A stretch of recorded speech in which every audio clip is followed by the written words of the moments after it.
Hey, this is Henny from Pink Elephant Media, and in this section I'm going to talk about hosting. Now, believe it or not, hosting also has a massive effect on how your website performs.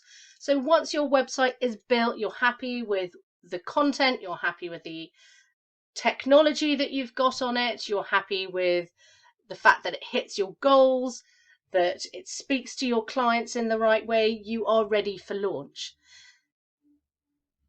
But choosing the type of hosting that you go on will have an effect. If you have a large site with lots of technical specifications, it may be that you need to have more capability on your hosting package. So hosting, when companies talk about hosting, sometimes when people say, I want to launch my site and I'm looking at hosting, they often go to these large hosting companies.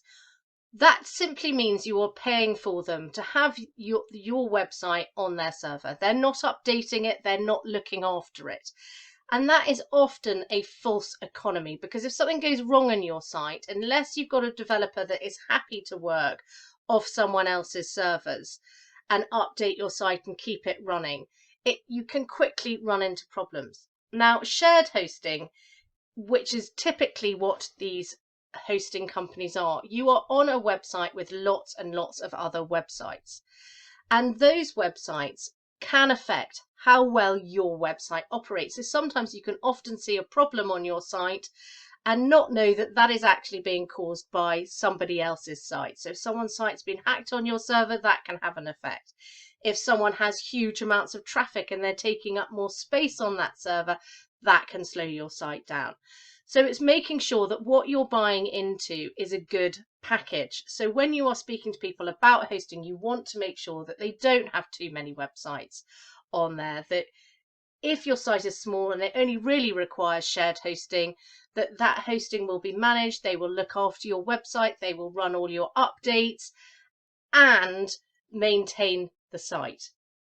Now, shared hosting is absolutely fine in lots of scenarios, but if you do have a website with lots and lots of technical specification, or that's very large, or that has high amounts of traffic, then you really want to be looking at dedicated server hosting.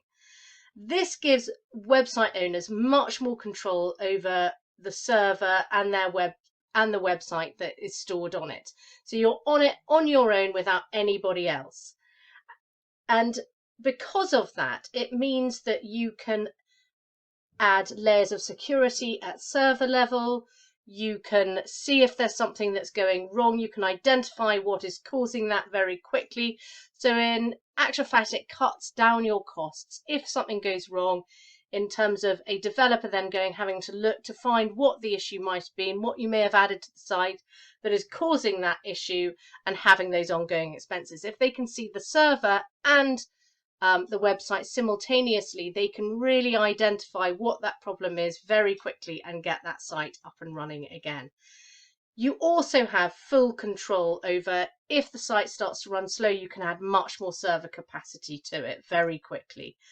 You're not affected by anyone else's traffic, so you have all of those capabilities, and you'll have the technical expertise of the person that is looking after the site all added into that.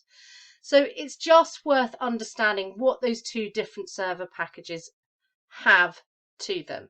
If you're really serious about growing your business, my advice would be to go on a dedicated server, but in most instances, when you first start out, a shared hosting is fine.